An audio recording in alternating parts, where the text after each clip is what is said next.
महिला आरक्षण विधेयकावरून भाजपमध्ये दोन गट. खासदार संजय राऊत यांचा मोठा आरोप. पंतप्रधान मोदींना पदावरून हटवण्यासाठी षडयंत्र रचलं जात असल्याचा राऊतांचा दावा.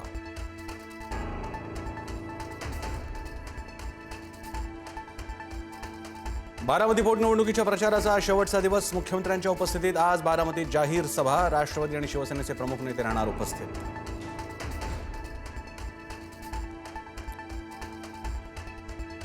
सुनेत्रा पवारांच्या प्रचारासाठी सुप्रिया सुळे पहिल्यांदाच महायुतीच्या मंचावर. महायुतीचे नेते आणि सुप्रिया सुळे एकाच मंचावर दिसणार. आमदार रोहित पवारांना ही सभेचं निमंत्रण. महिला आरक्षण विधेयक नामंजूर झाल्याच्या निषेधार्थ भाजपचा आज मुंबई मोर्चा. मुख्यमंत्र्यांच्या उपस्थितीत निघणार मोर्चा. जेन झींना आकर्षित करण्याचा भाजपचा प्रयत्न. प्रियंका गांधींकडे इंदिरा गांधींसारखं नेतृत्व, त्यामुळे त्या इंडिया आघाडीचा चेहरा बनू शकतात. जनशक्ती जनता दलाच्या तेज प्रताप यादवांचं वक्तव्य. राहुल गांधींच्या हातून काही साध्य होणार नाही असाही टोमणा.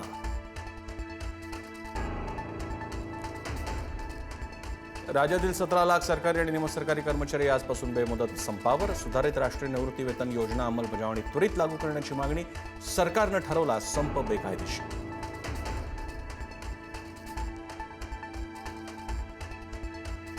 परतवाडा प्रकरणातील मुख्य आरोपी अयान अहमदनं पैशांसाठी आईचं सोन्याचे दागिने चोरल्याचं उघड. मुलींवर पैसे उधळणं आणि महागडे मोबाईल वापरण्याच्या छंदामुळे अयान कर्जबाजार.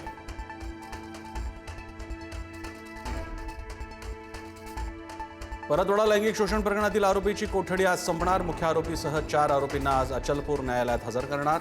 पोलीस आणखी कोठडी वाढवून मागण्याची शक्यता. भोंदू अशोक खराच्या अडचणीत आणखी वाढ. नाशिकच्या सिन्नर पोलीस ठाण्यात फसवणुकीचा गुन्हा दाखल. बनावट खात्यांमधून 57,90,000ची फसवणूक.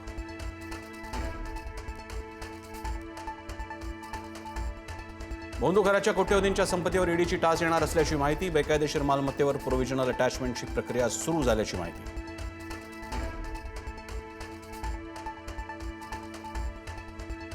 नाशिकच्या टीसीएस कंपनीतील अत्याचार धर्मांतर प्रकरणातील संशयित आरोपींचे मोबाईल जप्त. ग्रुप लीडरकडून दररोज आक्षेपार्ह मेसेज पाठवून तरुणींचा छळ केल्याची माहिती.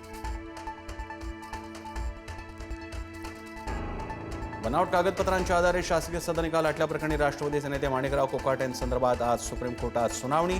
कोकाटेंवर अपात्रतेची टांगती तलवार कायम.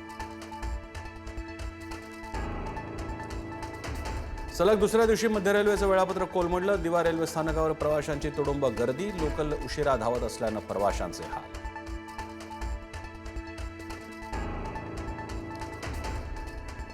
नाशिकमध्ये पर्यावरण प्रेमींचा मोर्चा. वृक्षतोडी विरोधात महापालिकेवर मोर्चा. तपोवन गंगापूर रोडवरील वृक्षतोडी विरोधात पर्यावरण प्रेमी आक्रमक.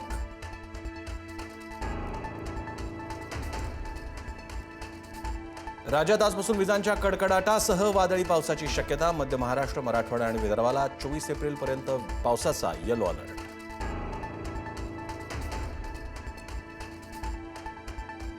नाशिकमध्ये लोखंडी गेट अंगावर पडून 13 महिन्यांच्या चिमुकलीचा मृत्यू. आईसोबत कचरा टाकून परतताना दुर्घटना. लोखंडी गेट अचानक निखळून पडल्यानंतर चिमुरडी सापडली गेट खाली. पेहलगाममध्ये झालेल्या दहशतवादी हल्ल्याला 1 वर्ष पूर्ण. पाकिस्तान पुरस्कृत अतिरेक्यांनी हिंदू पर्यटकांवर धर्म विचारून झाडल्या होत्या गोळ्या. हल्ल्याचा कटू आठवणीचा इतिहास आजही जिवंत. पाकिस्तानमध्ये होणाऱ्या शांतता चर्चेसाठी अमेरिका आणि इराणची सहमती. अमेरिकेचे उपराष्ट्राध्यक्ष JD व्हान्स आज इस्लामाबादमध्ये पोहोचणार. युद्धविराम संपवण्यास अवघे काही तास शिल्लक.